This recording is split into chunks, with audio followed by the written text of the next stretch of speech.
Welcome back, everyone. My name is Patrick. You're watching the Fanatic Rundown. This is the first official edition of the Fanatic Rundown this season. And for the first one tonight, the Battle of Alberta, Edmonton Oilers, Calgary Flames, it left a lot to be desired. The Edmonton Oilers fall to 0-3 tonight, losing 4-1 to the Calgary Flames in a game that will leave pretty much all Oilers fans incredibly frustrated for a multitude of reasons: the officiating, team effort in certain areas for sure, and just overall bad luck.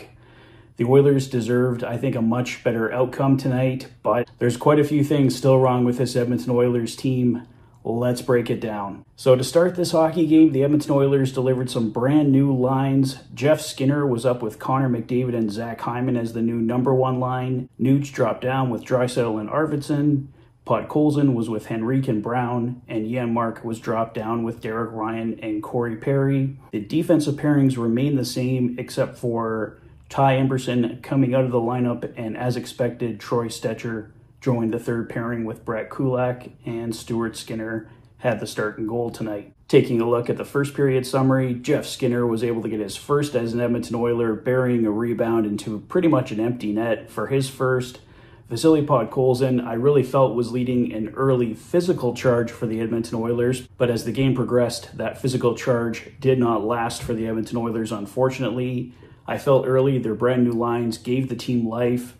Corey Perry scored early as well, but his goal was called back. It was a nice tip-in, but it was ruled that Corey Perry was in the blue paint, so goaltender interference, goal comes back. And Stuart Skinner, late in the first period, took an uncalled slash to the back of the leg. I believe it was Mikael Backlund that delivered the slash.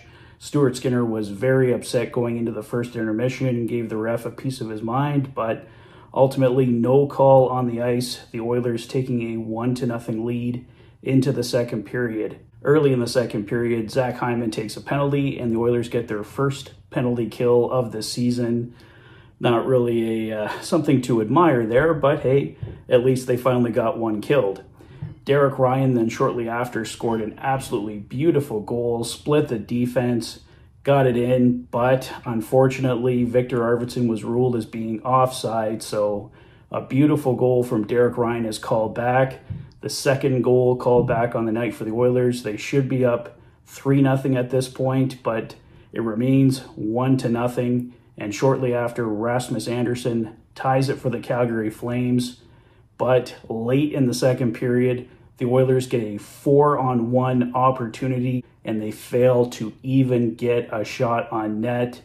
So incredibly frustrating. It's 1-1 going into the third period. Early in the third period, Connor Brown hits the post on a shorthanded breakaway. Stuart Skinner would stop a breakaway attempt for the Flames moments afterward, but Anthony Mantha would put the Flames up 2-1, roofing it. Justin Kirkland, called up recently, gets his first NHL goal, puts the Flames up 3-1.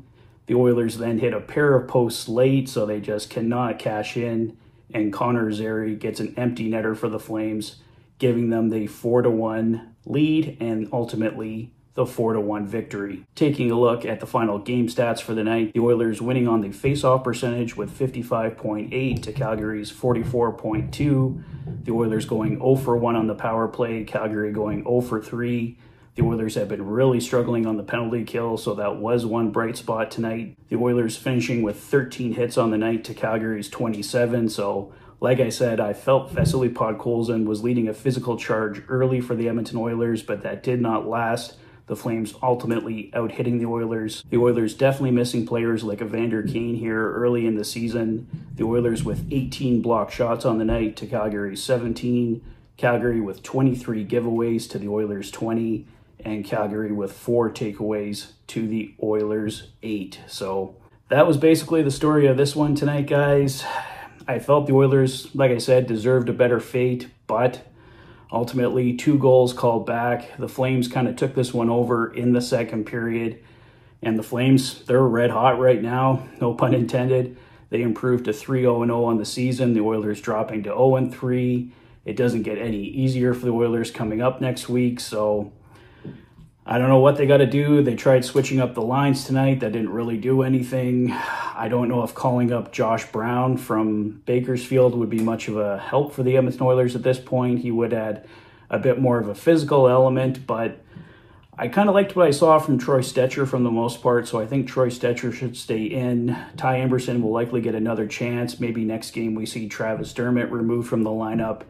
Dermott and Nurse did not look strong. I don't know if it's Darnell Nurse or his partners, but no matter who the pairing has been on that second pairing, it has not looked good for the Edmonton Oilers so far this season. So the struggles continue, guys. Let's see what happens if there's any news tomorrow for the Edmonton Oilers. They play again on Tuesday night, and still looking for that first win of the season as the Oilers drop to 0-3 with a 4-1 loss to their provincial rivals, the Calgary Flames, tonight.